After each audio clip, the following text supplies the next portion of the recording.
आपल्या लाडक्या बाप्पाच्या आगमनासाठी राज्यभरातील गणेश भक्तांमध्ये मोठा उत्साह पाहायला मिळत आहे।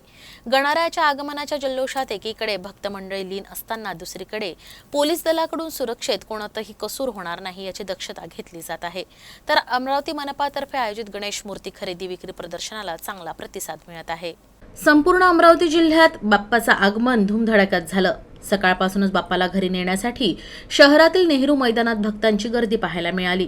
अमरावती मनपा आणि अमरावती शहर मूर्तिकार संघटना यांच्या संयुक्त विद्यमानं अमरावती शहरात 70,000 मातीच्या मूर्ती भाविकांसाठी उपलब्ध करून देण्यात आल्या आहेत। यामुळे अमरावतीकरांनी मातीच्या आणि शाडू गणेश मूर्तीला मोठी मागणी केली आहे। दरवर्षी म्हणजे जवळपास 8-10 वर्षापासून पारंपरिक गणेश मूर्तीचे स्टॉल लावण्यास सुरुवात केली। सुरुवातीला आम्हाला म्हणजे खूप अवघड जात होतं या कामामध्ये, पण महानगरपालिकांनी आम्हाला भरपूर यामध्ये सहकार्य केलं।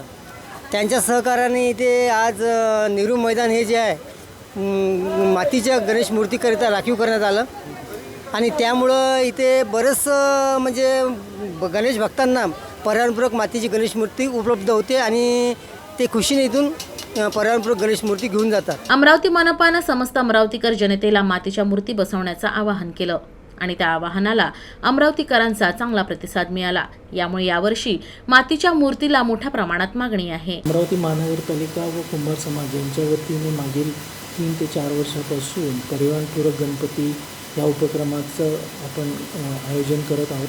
73 ते 74,000 गणेश मूर्ती पर्यावरणपूरक ह्या कुंभार समाजाने केलेल्या आहेत। त्याच्याकरता महानगरपालिकेने कुंभार समाजाबरोबर वेळोवेळी बैठका घेऊन जास्तीत जास्त कशा पर्यावरणपूरक मूर्ती करता येतील ह्याचं नियोजन मागील कालखंडामध्ये आपण केलेलं आहे आणि आज रोजी त्या मूर्ती तयार आहेत आणि जे आपलं नेहरू मैदान जे आहे त्याच्यामध्ये हे सर्व स्टॉल लागलेले आहेत। या प्रसंगी मी अमरावती शहरातील सर्व नागरिकांना आवाहन करतो की पर्यावरणपूरक गणेश मूर्ती शाडूच्या मूर्तीचं जास्तीत जास्त आपण खरेदी करावी आणि त्याच्या अनुषंगाने ह्या मूर्तीची स्थापना करावी।